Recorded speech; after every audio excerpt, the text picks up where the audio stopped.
Hey guys, just before this video starts, I'm just going to specify that I was originally going to make this two separate videos and I've decided to instead compress it into one, so some of the commentary may be weird. I will leave a timestamp in the description for when the battle starts.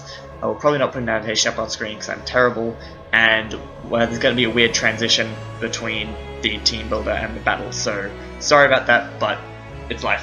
What's going on, guys? This is RichaadEB here, and today I am bringing you Week 6 of the YOLO League, so I have a bit of explaining to do. Week 5 has not been uploaded yet. The reason for that is I went on holidays for about 10 days, travelling around the south of France, and didn't have great Wi-Fi in most of the places I was staying, so couldn't really build, didn't want to risk playing on Showdown again, so I tried it for a different game, and it was absolutely fucking awful. So I organised with my Week 5 coach to actually do that game this week. However, it will be being played after my Week 6, so they're both in the same week, but this one's going to get uploaded first. So that will be going up soon. In any case, this game is against Beazle and his Indianapolis Cobalions. He does have a YouTube channel, make sure to go check him out in the description. I will also leave his Twitter links there, and as always, the links to the convener of the league, YoFizz, will be down there, as well as to RhyQuinn, who made the layout, which I may or may not use this week because I have a lot of videos to edit. Anyway, I'm going to get straight into the team matchup here. So, appearing on your screen on the right, you will see his team coming up, and you should know my team already. I have made one trade, which was Swampert for Seismitoad. Seismitoad was what I wanted originally, so that makes me pretty happy. I believe it was from Gaius, who actually beat us a few weeks ago with the Seismitoad, so, you know, would have been nice, I could have got the trade before then. Anyway, looking at his team, he has Starmie, Shaman, Mega Charizard X, a very, very good Fire Water Grass core. Then Togekiss, Cobalion, Umbreon, Rhyperior, Electivire, and Scolipede. So a couple of interesting things about his team. First of all, you notice that both his Fire type and his Steel type don't actually resist Fairy, which is why I have the Gardevoir set that you see, because his Fairy resist is a Scolipede, and Scolipede does not switch into Gardevoir's Psychic at all, and doesn't really enjoy a Moonblast either, so I was like, alright, it's gonna run Dual Stab on Gardevoir, and then Carmine Sub, because I didn't really know what else to put there, and this thing can basically win. There are particular things I can set up on. I have enough speed to outspeed +1 Scolipede at +2 speed, and I'll explain why that is the case later, because you will notice I actually outspeed a lot of his slower things regardless. So like Umbreon, Electivire, Umbreon, Rhyperior, etc. I will outspeed, and everything else on his team pretty much will outspeed me, but I am aiming to speed pass into this thing and then outspeed everything and win. So the leftover EVs I put into defense because that actually makes a foul play from Umbreon a roll as to whether or not it breaks my sub, as opposed to being guaranteed to break my sub if I didn't have that extra EVs at all, or a better roll in my favor than it would be with HP, if that makes sense. So like I believe it does like 23 to 27%, so it's like 50% chance it doesn't break sub, and if I get the sub pass into it, which I'm also intending to do, then the other one has higher HP, so it won't break this up, etc. Meaning I can potentially set up on Umbreon, I can definitely set up on Togekiss after one Calm-Mind. Air Slash will not break my sub, unless he's like Life Orb or Specs or something. And I believe things like Starmie, things like Shaman, depending on their sets, I can have my sub not broken by them either. I'm running Trace because I potentially Trace Speed Boost would be nice, that's really the only main good one. Serene Graves would be kind of cool. Trace is just better than Synchronize, particularly when I'm running subs, so I figure I just run Trace because there's a small chance I trace something useful. In any case, that's a fairly self-explanatory set, but the next one coming up is the set that complements this one, and that is Thornton the Zapdos, running another Agility Pass Zapdos, but this time I only need the speed because Gardevoir can boost itself. I don't necessarily need the boost to just sweep his team. I won't one-shot or two-hit KO even Togekiss or Umbreon if they're bulky, but everything else I can basically two-shot with Gardevoir, and so if I get up to Calm-Mind or something like that, I just kind of tear through his team.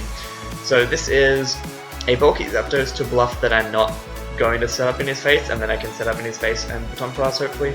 He doesn't have a great switch in to like a fully offensive Zapdos. Like if Mega Zardex hasn't Mega Evolved yet, then he kind of has to go into Shaman, but then I could run like HP Flying, and that's not great. So he might have to go into either Rhyperior or Umbreon. Rhyperior, I'm not really seeing him bringing it. Like I have a team that deals with it fairly well. He could go into Electivire, particularly Electric move, that kind of thing. But I think his most likely switch in will be the Umbreon if he brings it, or the Shaman. both of which are potential setup fodder if they run particular sets, which I'm expecting, like physically defensive Shaman from Excadrill, for example, or yeah, bulky Umbreon to take hits from Excadrill, take hits from this thing, etc. So if he is bulky Umbreon, Foul Play will not break a sub on this Zapdos. I have way too much bulk, way too much HP, and if I pass a Zapdos' sub into Gardevoir, it will not break a sub either, so that's really nice. And then, yeah, just Roost to keep this thing healthy in case I need to switch into things, because this is an okay switch into the likes of like Scolipede, to the likes of Cobalion if it's not running Stone Edge, to the likes of Togekiss, etc. Shaman, so I wanted to run enough bulk so I can actually Roost up on those things, and then Sub Agility, Baton Pass, because if I can get those 3 moves off, then Gardevoir is looking in really good shape. Now, the next mon on my team is a bit of a meme set that I just kind of came up with because I could, and that is Choice Scarf Cofagrigus. And you're probably thinking, Trav, what? Why? What the fuck? So, part of it is I was looking at my team for anything that could Memento to make setup for Gardevoir / Zapdos easier, and I was like, oh hey, Cofag loads Memento, and I'm like, oh, but it's not going to be able to get off against like anything because it's too slow. And I was like, I could run a Choice Scarf, but even with a Choice Scarf, it doesn't have speed things. But then I was like, what's his switch into Cofagrigus going to be? He doesn't want anything to get burned, and I can't be set up on by Zardex because of Haze and Pain Split, and I get rid of his Tough Claws if it attacks me and stuff like that. So I think his best switch in is going to be Umbreon, because then if I burn or if I Toxic, he can switch the status back onto me, not going to take anything from a Shadow Ball, etc. There was not really any point bringing Toxic Spikes because he has like a Scolipede, he has a Starmie which can spin and has Natural Cure, he has Cobalion.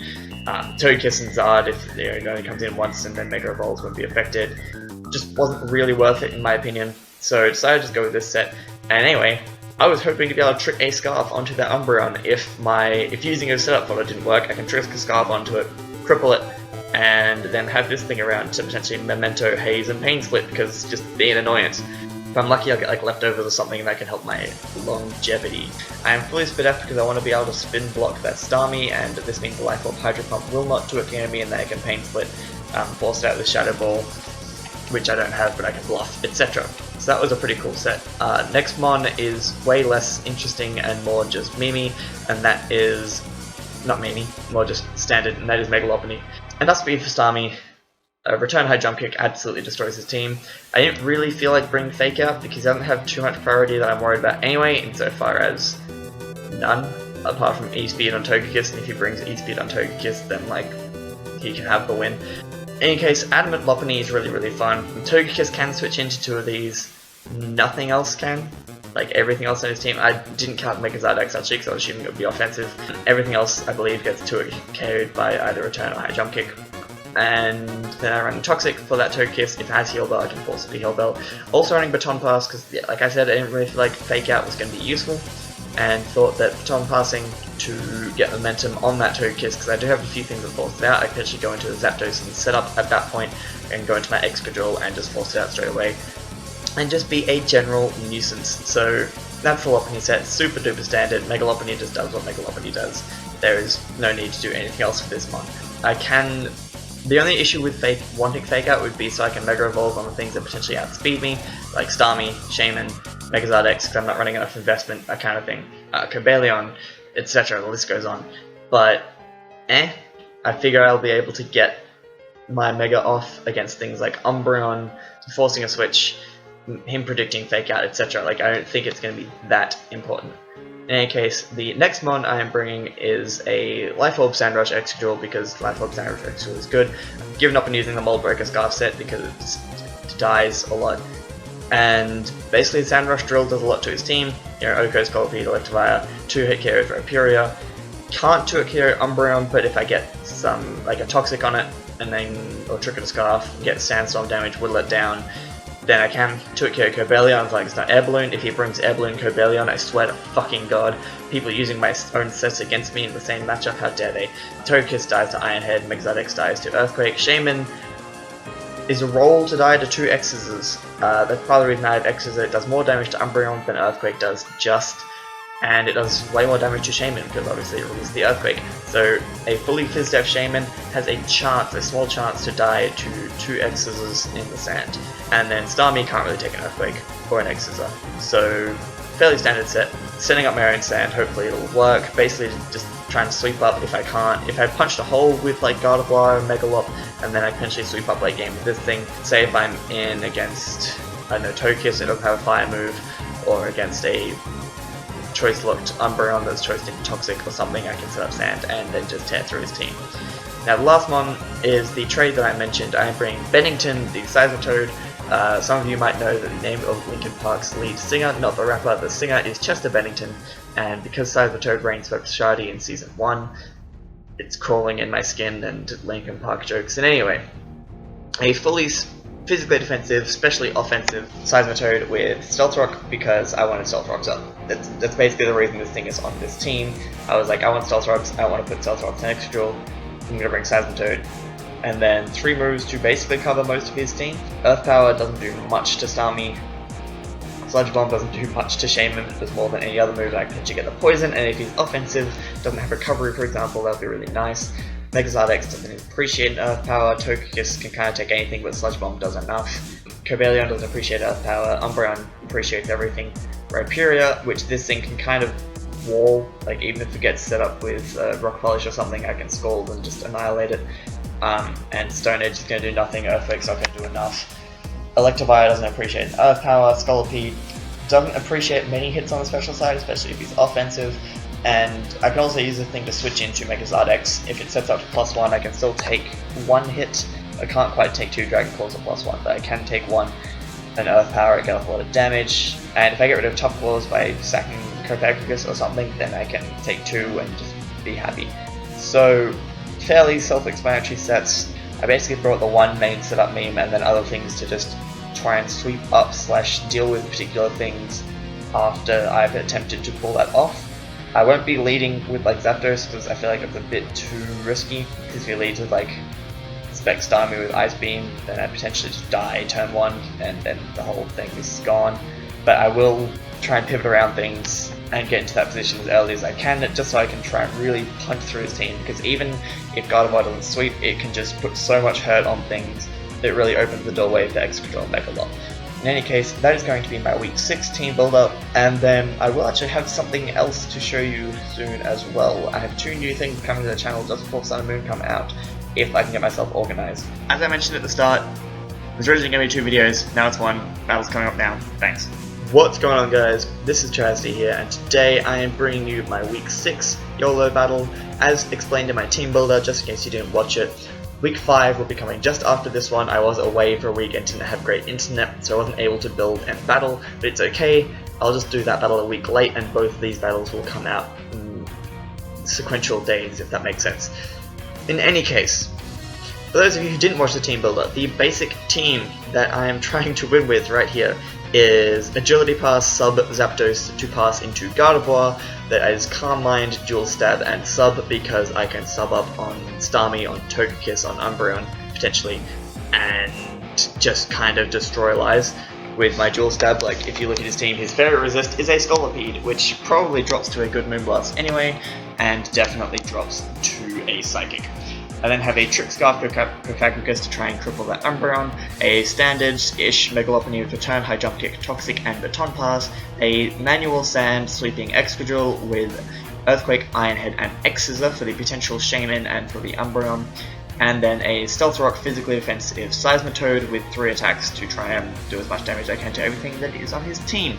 Getting into the battle, I'm not 100% sure what he's going to lead with. I am predicting probably either like Cobalion or Scolipede to try and hazard stack, and so I lead with my Seismitoad because it's the best thing that can match up against both of those, and it doesn't have a terrible matchup against like anything on his team, provided that they don't have grass coverage. So if he has like HP Grass Starmie, I will scout for that. If he has like Grass Knot on Togekiss or something like that, I'll have to scout for that. But in any case, I decided to lead off with Bennington or God Toad, the Seismitoad, and he does lead with Cobalion. Unfortunately, we'll have to kill a Cobalion this game. I really don't want to have to do it. So I just stab rocks. I don't really think there's much it's going to do to me. If he doesn't reveal HP Grass, I can live it. Here, I decided to scout for HP Grass and go into my Zapdos, but he actually makes a really solid prediction. Either that or is his best move to hit me, and he goes to Ice Beam, but I feel like he's going to have the Psychic move a lot. But here, I don't think he's going to stay in. I think he's going to Umbreon, but if he does stay in, I won't be able to Agility up to scare him out the following turn. So I go for the Agility here on the switch, and this has the added advantage now that if he's going to be scared that this is, oh no, set up Zapdos, so he's probably going to try and Toxic it as I go for the sub. So next turn I do go for sub, and I'm going to speed this back up as he goes for Toxic, which is perfect because now I am behind a sub that cannot be broken by foul play, and Gardevoir is in.